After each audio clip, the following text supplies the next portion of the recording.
Imagine opening your shop one morning and seeing £2,000 missing from your register. You didn't steal it. No one broke in. There's no sign of fraud. It's just gone. You refresh the screen. The number doesn't change. You call for help, and the answer you hear will quietly destroy your life. The computer says you're guilty. This isn't a story about a broken system.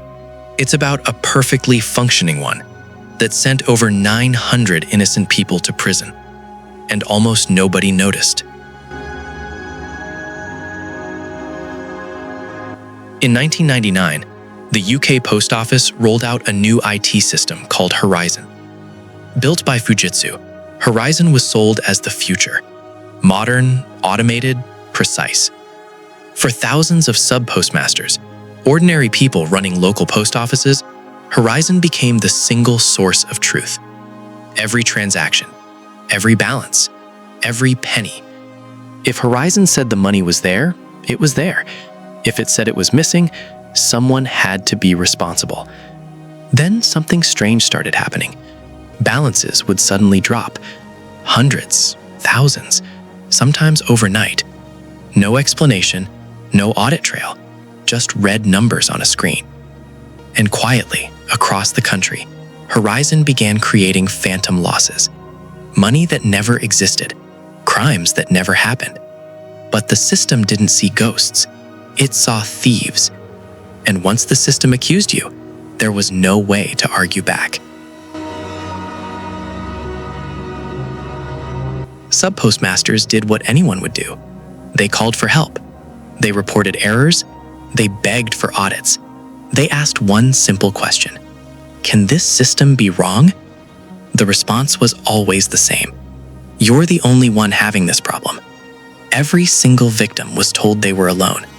No wider issue, no bug, no investigation, just quiet pressure. People were forced to repay money they never stole. They remortgaged homes, sold businesses, drained life savings. Some were prosecuted, some were imprisoned. Pregnant women, parents, respected members of their communities. Over 900 convictions. Lives collapsed silently. And the most disturbing part? The post office never questioned the machine. Because admitting the system could fail would mean admitting something far worse. And behind closed doors, they already knew.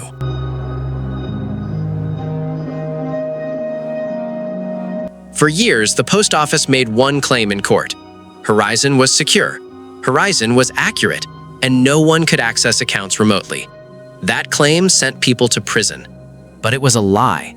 In court, the truth finally emerged. Fujitsu engineers sitting in a basement could remotely access sub-postmaster accounts.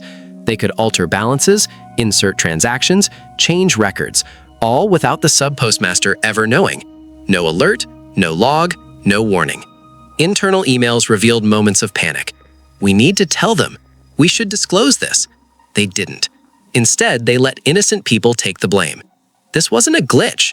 This wasn't negligence.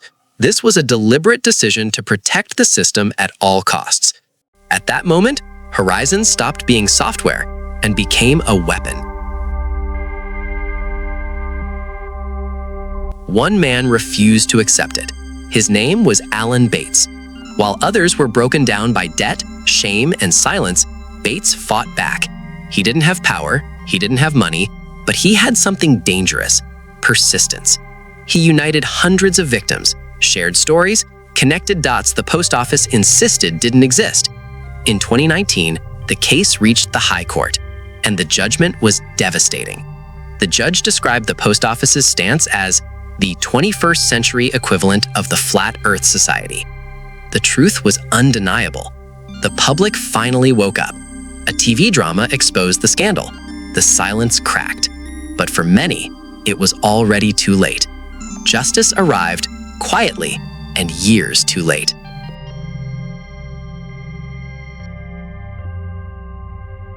Convictions were overturned, compensation promised. But here's the uncomfortable truth. Fujitsu is still a global giant. Executives walked free, no handcuffs, no prison sentences. Lives were destroyed, but accountability remains unfinished. And that's the real lesson here. Power doesn't always look evil. Sometimes it's quiet, professional, efficient. A line of code, a boardroom decision, a refusal to admit fault. This is silent success, where profit survives, systems endure, and ordinary people pay the price. And if it happened here, it can happen anywhere. So here's the question. Does a corporation this powerful deserve a second chance? Or does true progress require something more uncomfortable? Accountability.